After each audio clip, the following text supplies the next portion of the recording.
اعوذ باللہ من الشیطان الرجیم بسم اللہ الرحمن الرحیم۔ معزز سامعین کرام، السلام علیکم ورحمۃ اللہ وبرکاتہ۔ جنت میں داخلے کا پہلا منظر۔ جب تمام لوگ پل صراط پار کر جائیں گے تو آگے جنت نظر آئے گی، اور جنت کی ایک طرف دو چشمے بہہ رہے ہوں گے۔ سارے جنتی ایک چشمے سے وضو کریں گے اور ایک چشمے کا پانی پی لیں گے۔ پانی پی لیں گے تو سینے کا کھوٹ انسان کے اندر کی تمام منفی چیزیں ختم کر دی جائیں گی، جیسے کہ حسد، کینہ، بغض، دشمنی وغیرہ وغیرہ۔ اور جب وضو کریں گے تو مرد عورت دونوں کا چہرہ صاف ستھرا اور روشن کر دیا جائے گا، اور مردوں کی داڑھی ختم کر دی جائے گی۔ جب جنتیوں کو جنت کے اندر داخل کیا جائے گا تو ان کو کچھ انبیاء کی خصوصیات سے نوازا جائے گا۔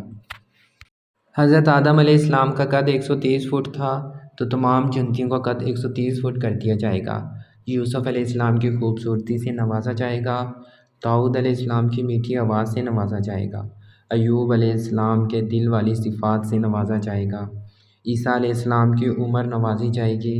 حضرت عیسیٰ علیہ السلام کی عمر مبارک 34 سال تھی، یعنی جنت میں انسان کی عمر ہمیشہ 34 سال ہی رہے گی، اور حضرت محمد صلی اللہ علیہ وسلم کے اخلاق مبارک نوازے جائیں گے۔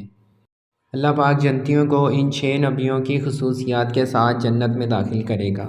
جیسے ہی وہ لوگ جنت میں داخل ہوں گے تو اللہ پاک اپنا سب کو دیدار کروائیں گے۔ ترجمہ: اور اس دن جنت میں بہت سارے چہرے تر و تازہ ہوں گے اور اپنے رب کو دیکھ رہے ہوں گے۔ سبحان اللہ۔ پھر اللہ پاک فرمائیں گے، میرے بندو، تم لوگوں کو ایک عالی شان زندگی مبارک ہو۔ اب موت ختم، جوانی مبارک، اب بڑھاپا ختم، بادشاہی مبارک، اب غریبی ختم، امیری مبارک، اب غربت ختم۔ معزز سامعین کرام، اللہ پاک سے دعا ہے کہ اللہ پاک ہمیں بھی جنت کا شوق نصیب فرمائے، تاکہ وہاں پہ ہم اپنے نبیوں اور اللہ پاک کی زیارت کر سکیں۔ اللہ تعالیٰ آپ کو اور مجھے ایمان کی بہترین حالت نصیب فرمائے۔ اپنا بہت سا خیال رکھیے گا، اجازت دیجیے، خدا حافظ۔